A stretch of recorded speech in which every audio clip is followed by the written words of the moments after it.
ancestors gave me gifts to read cards, predict and heal. My name is Daphne, but spirit calls me bye-bye love. Angels communicate through numbers. Intuition is so deep. Hi everyone! Welcome po sa inyong almost personal reading.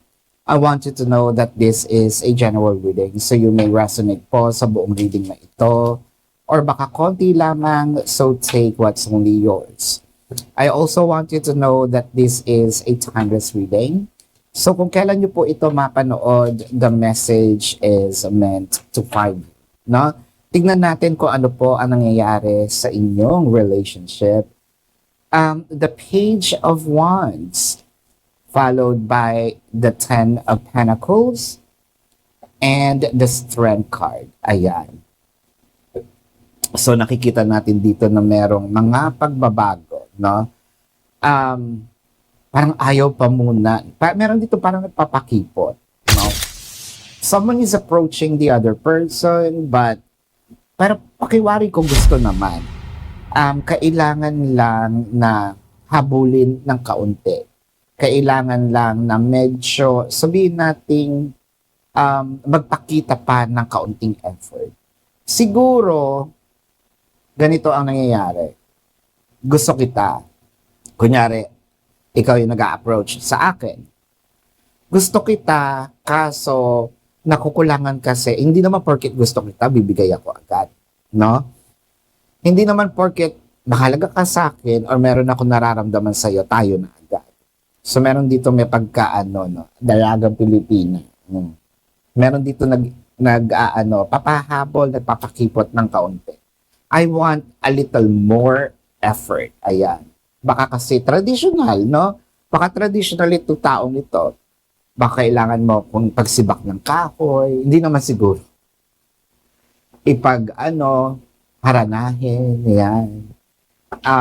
Ipag-igib ng tubig, ayan.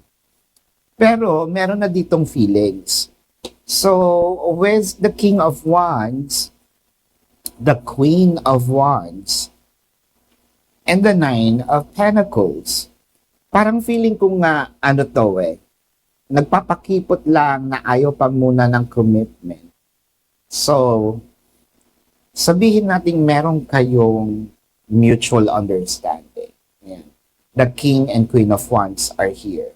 O baka naman kasi may priority pa, no? Na iba itong person na ito. Let's say, gusto kita, pero hindi pa sa ngayon, hindi pa ako pwede ngayon magjowa. Baka kasi meron pa akong mga gustong makuha. It's either with the Nine of Pentacles kasi ngayon pa lang ako ngayon pala ako nag-harvest ng mga pinaghirapan ko. Baka naman, ngayon pa lang, either kakagraduate ko lang, no? Or ngayon pa lang ako nagkakaroon ng break. Especially when it comes to finances. Hindi sa madamot ako. Baka naman kasi mas priority ko ngayon ang family ko muna, no? Yung immediate family, nanay, tatay, kapatid. With all their sacrifices, gusto ko munang bumawi. Kasi ang nakikita natin dito with the Nine of Pentacles, meron na dito mga pag-gain no, or baka kasi, alam mo yun sa mga artista, na hindi mo na ako magjojowa, career muna. Ayan. Kasi ngayon pa lang ako, kumbaga, ang tagal ko na rin siguro dito sa showbiz, no? Ngayon pa lang dumadating yung mga projects sa akin. Ngayon pa lang ako nagkakaroon ng break. So, ayoko munang sirain. Nandun na tayo. I have feelings for you. Pero siguro kumaantay mo. No? Kumaantay mo. Kumaantay mong wag muna tayong tumalon into another level of commitment. So, hanggang dito lang muna tayo. Parang, I think someone here needs to understand what this person is going through as of the moment. Someone also needs to understand and have patience, especially sa demand, no, nitong taong ito. Someone who's really understanding, someone who can compromise, someone who can wait. Ayan. Kasi with the Three of Pentacles, the Knight of Swords, and the Ten of Swords. You know what? Parang nakikita natin dito, it could have been a good relationship if someone here can wait a little longer. Pero kasi romance is not this person's priority for now. Hindi naman ito sinasarado yung pinto na, ay, hindi ako mag-aasawa, or hindi kita sasagutin, or hindi ako magpapakasal. I think this is not the right time. And kapag siguro pinilit itong taong ito, doon magkakaroon ng problema.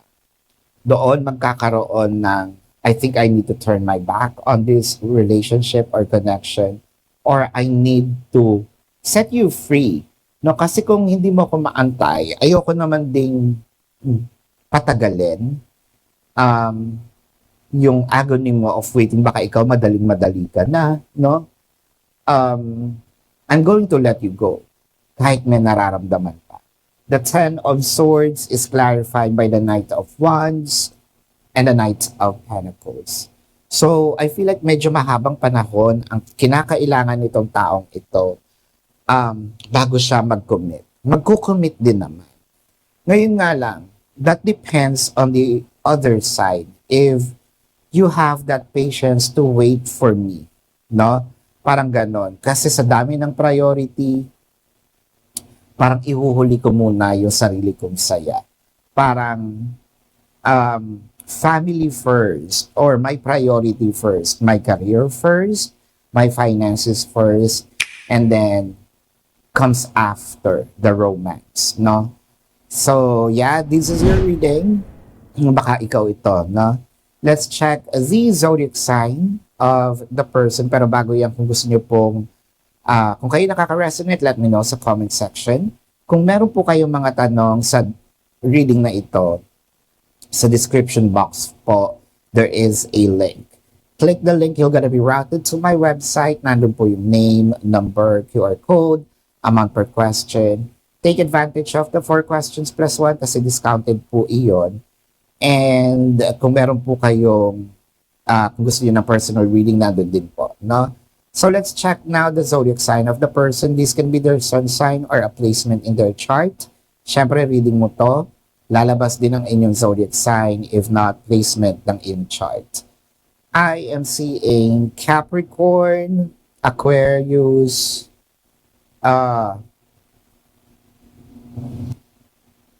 Sagittarius, Taurus, Leo, Virgo. Ayan. Doon lang siya umikot. So this is your reading. Maraming salamat. Love and light. Namaste. See you po sa susunod na readings. Goodbye.